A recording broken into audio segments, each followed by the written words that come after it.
Hey guys, it's Jean-Claude. I'm back from the Indianapolis Vault Tour. Had a great time, and I noticed we still have one of these left. I do have a box ready for tomorrow, so we'll be digging into that at that time. And I dropped the deck. Wow, is that bad luck or what? First time ever on the channel, I dropped the deck. That means this is either the worst deck ever or this thing's going to be absurd. I don't even know. So as I was about to say, I went 4-2 in the tournament, which is pretty good, but not quite good enough for day 2. Alright, let's open this bad boy up. And also, something I'll be doing at future Vault Tours, and I did it this one, is every time, if I'm out, I'm going to go ahead either that day or the next day. We'll set up a challenge where we can play some games, and you guys can all come up and meet me. It was a lot of fun meeting a lot of you guys. Got to put some faces to the screen names. Whoa, okay, first house is Saurian, Blue Archon, by the way. Shadows. And our last house, Logos. I feel like I know we didn't, but this looks really, really close to a deck we just recently opened. That is crazy. It had the same body, the same legs. I'm pretty sure it had these wings. Maybe I'm misremembering that, but I don't think it had these frilly things. What are the odds of me getting two Archons this close to one another? That is absolutely wild. If I can find the other one that looks just like this, I will put that picture up now for you guys. It's possible that maybe these right here are a little bit different. But man, this is very similar. Okay, good luck to this deck. I know we dropped on the floor. Maybe that's what the jinx was. We dropped on the floor and we got a very similar Archon picture. And I'm sure by now most of you have opened up a decent amount of Worlds Collide. This set, I am so impressed. A lot of great cards, a lot of great interactions. The new houses are fabulous. This set, I don't know, did we beat Coda? You guys tell me down below what you think. I'm in the camp of I think this is better than Coda, but only time will tell. Alright, to drop down the checklist, the Archon card if you will. Start off with Snecklifter, 2 power. Play, take control of an enemy artifact. While under control, if it does not belong to one of your 3 houses, it is considered to be in House Shadows. Good. Scally Caper. Wait a minute, I think this was in AOA, but I never actually opened one. 2 power, Skirmish. Enters play under your opponent's control and can be used as if it belonged to any house. At the end of your turn, destroy one of Scally Caper's neighbors. Interesting. So you give them a 2 power Skirmish at the cost of making them lose one of their other creatures every turn? I don't know how I feel about that. Whisper, 3 power, elusive, action, lose 1 amber. If you do, destroy a creature. That is pretty cool. Subtle Chain. I think that means we have the chain gain, at least I hope it does. 1 amber whenever you play it. Your opponent discards a random card from their hand. So good. Oh, there's 2 of them. Come on, give me 2 chain gains. Skeleton Key, it's an artifact. Action, a friendly creature captures 1 amber. Oubliette. Purge, a creature with power 3 or lower. There's that chain gang I was hoping for. 3 power. After you play Subtle Chain, ready chain gang. Action, steal an amber. Shuffle a Subtle Chain from your discard pile into your deck. If we can somehow get 2 of these guys out and have 1 Subtle Chain in our hand, we are able to use these guys, steal 2 amber, use the Subtle Chain, and then steal 2 more amber. That is so absurd. Oh, there's only 1 though. Trust no one. Steal 1 amber. If there are no friendly creatures in play, instead steal 1 amber for each house represented among enemy creatures to a maximum of 3.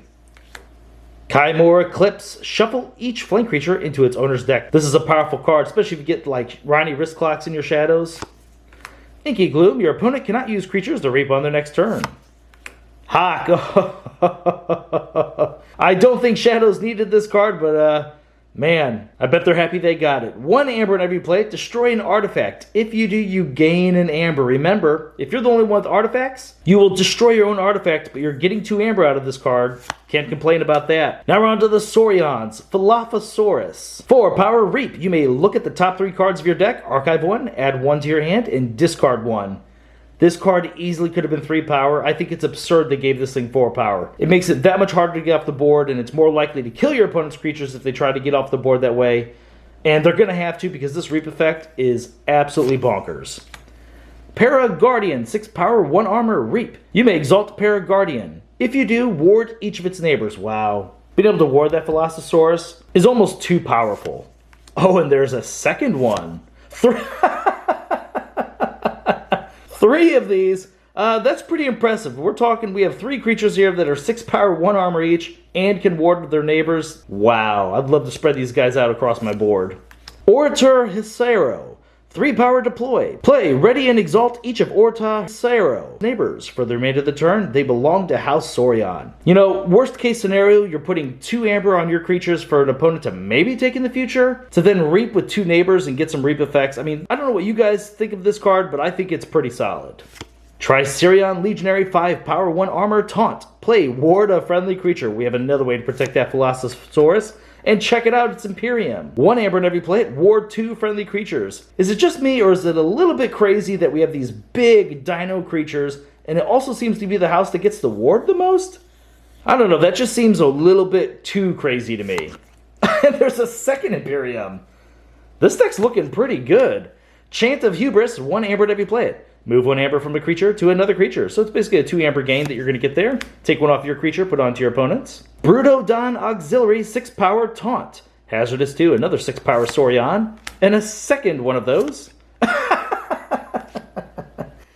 And a third. Okay, sorry about that. My camera's battery just insta-died. Looks like I'm going to have to buy a new one. Luckily, I had a backup. All right, so this was the third one of these. That is really awesome. So I was just about to say, I don't remember if I actually said it or not, that we have 6 creatures that are 6 power each inside of Saurians. And yeah, it's just a big house. Now we're on to Logos, and what is this? Vellum, 2 power Reap. Archive a card. If you control Hide, archive 2 cards instead. Okay, first time seeing this. Destroyed. Archive Hide from your discard pile. If you do, you archive Vellum. Okay, so archive Hide. All right. So obviously we're going to have Hide in here. It's going to be, yeah, you can tell right here. This is a special rarity card. Anytime you see that little diamond with the hole in the center there, this is a special rarity. It means it comes with another card, which obviously, as I said, is Hide. On its own, it's kind of interesting. Reaping, archive a card. With the destroyed effect, if you have Hide in there, you're getting to actually archive 2 different cards, so that's pretty neat. Especially if you get the key cheat and Logos, having all these cards archived, that could be pretty insane. Oh, okay, and here's Hide already. 4 power Reap. Draw a card. If you control Vellum, draw 2 cards instead. Okay, that's pretty neat. Destroyed. Archive Vellum from your disc. Okay, so it's the same thing, just says the other one. So whenever the second one of these guys is destroyed, they're both going to go into your archive, so you can have a nice Logos turn. And these aren't too bad of cards. I mean, archiving potentially 2 cards and drawing 2 cards? I'm a big fan of that. Positron Bolt. 1 amber every play. Deal 3 damage to a flame creature, deal 2 to its neighbor, and deal 1 damage to the second creature's other neighbor. Interdimensional Graft. 1 amber every play. If an opponent forges a key on their next turn, they must give you their remaining amber. Very good. Wild Wormhole, amber every play the top card of your deck. Tau Vapors, play, draw 2 cards, archive a card. Oh man, come on, give us some more archive cards, give us a key cheat. There's a second Vapors. Very interesting, we have a big archives in here. Quaint, 3 power Reap, you may play 1 non-Logos action card this turn. Hologramophone, another way to ward our creatures. Artifact, amber every play, and as I said, action, ward a creature. Igor is 2 power. Look at the top 3 cards of your deck. Add 1 to your hand and discard the others. Daughter, 2 power elusive. During your draw card step, refill your hand to 1 additional card. I would love to protect this with some of those taunts we had in Saurians. And even if we don't, we have multiple ways to ward this, whether it's in Logos itself or just using the Saurian Reapers. That's really cool. Last card of the deck is Cutthroat Research. Amber every play it. Steal 2 amber if your opponent has 8 or more amber. Alright. So, let's go ahead and pull up all of our amber pips. The one thing where I think this deck will definitely excel is a lot of archiving, kind of cycling through the deck pretty fast, which is a very, very good quality to have in your decks. See, I'm probably going to maybe miss some of these cards since it's so brand new, like if it's going to give me amber down below. I might miss that as we go through this whole thing. Oh, okay, I at least remembered there. Maybe only because we were talking about it. Okay, alright. So we have 1, 2, 3, 4, 5, 6, 7, 8. We could probably count this as 9. 10, 11, 12, 13, 14. Okay, 14 amber. A little bit less than I like to see, but still not too bad. Let's go ahead and check out our amber control. Trust no one will do that. Sometimes chant, but maybe not really. Actually, I don't think we had any capture inside of our Saurians. Is that actually a real thing? Did we not have any? I always purposely skip over the Cutthroat Research, by the way. That's actually really weird to see a Saurian house that doesn't have any sort of capture. Huh. The theme for the Saurians was actually just kind of warding and just having big bodies to control the board, I guess. Interesting. Very, very interesting. I still love that there's these 3 taunts. That is so good. Alright, so give me some amber control inside of shadows, please. Skeleton Key will do that. Whisper is just going to kill creatures. Oh boy. We have 1, 2, kind of 3. I guess we're going to have to hope our creatures survive so we can get some reaps out of those guys. We're going to have to hope that our opponent's amber control can't slow us down. Okay, let's go ahead and count up the creatures now. This is a very, very odd deck. But, as I said, it does cycle fast, so it might not be too bad lacking on the amber control because we can at least get to the amber control we do have a little bit faster, thanks to the cycling. Let's see, okay, and man, I don't even know if we can cancel the caper. We give it to our opponent, right? You know what? You're out. Okay, we have 1, 2, 5, 10, 15, 17 creatures. Okay, so I said that's right around average. I think 17 seems to be the number I see most common across most decks. I mean, 18 with the caper, but once again, you can't count that. You give it to your opponent. It just becomes a constant removal for both you and your opponent. And actually, with the way the ward works in here, I don't know if we want to give our opponent the caper because they can pop off the wards off the creatures we're trying to protect and then get rid of them some other way. So I'm pretty sure in this deck, I'm going to discard the caper anytime I have it. Alright, let's actually pull up the cycling, because that's kind of what this deck does really well. And it does, besides cycling, it brings back certain cards, maybe the chain gang. But Philosophosaurus, that is so good. The top 3 basically go into 3 different places. Your discard, your archive, and your hand. This card is just truly amazing. And having like that order to be able to maybe do it twice in 1 turn. Alright, let's see. And also, I mean, being able to protect it, gosh. Forcing our opponent to go through a 6-power creature and then a 4-power. And if we had on a previous turn those guys that are warding them, that's going to be hell for them to get through. So this is a card that will help us cycle if we can keep them out. Quaint can possibly do it. Igor for sure. Daughter's getting us additional cards, seeing a little bit faster. Even these Imperians, man. Yeah, you just protect the Philosophosaurus. You don't even need those other creatures out. It's wild. Wild Wormhole helps us cycle. Vapors 100% does it. And I wonder if there's something cool we can do with this Eclipse. Is there anything we want to maybe return? It might actually just be a removal for our opponents. Maybe we can ward our flank creatures. Because if your creatures are warded, leave play effects just gets rid of the ward token. So that could be an interesting little thing we can do with that.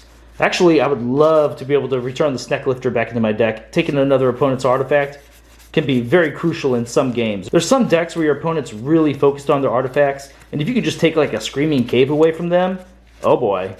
Sometimes that's what a whole deck does. Yeah, I don't think there's anything necessarily we really want to constantly return. I think this deck is going to be great at protecting its creatures, and we're going to be able to use those if necessary, control our opponent's board, but most importantly, reap with them, force our opponent to have to deal with our creatures. That's where this deck is definitely going to shine. We can speed through it pretty quick, protect all these guys. I mean, having both Hide and Vellum out, I would imagine that's normally really hard to do. But in this deck, I'm telling you, 3 taunts, piles of way to ward these guys. There's a good chance you might get some of these reap effects. But we're talking about the double part of these reap effects. That sounds awesome. Yeah, this deck, I mean, it's only got the, 14 amber, real light amber control.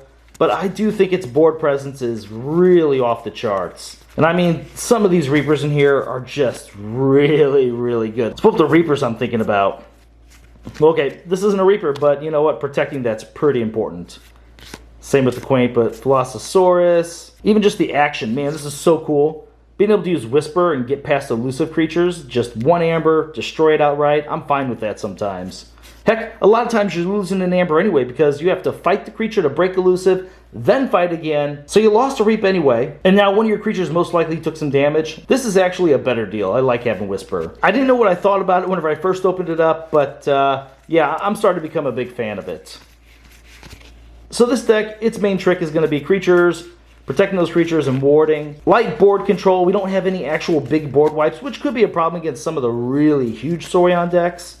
At the same time, I'm not too worried about it with this thing because I think it's going to be a lot of fun to play. I actually really look forward to playing this later. Might have to find someone to play tonight. If it's your first time here, anytime there's a brand new set, I do wait to do ratings for at least like a week or two, just so I can see a little bit more of the set, its interactions, and all the different cards that are in there. I could go ahead and try and compare this to a Coda deck or an AOA deck, but that's not the same as having the big picture of comparing it to all the sets we have available right now. But I will say this, I do feel like this deck is above average. Alright guys, well thank you very much for watching my videos, and I'll see you next time.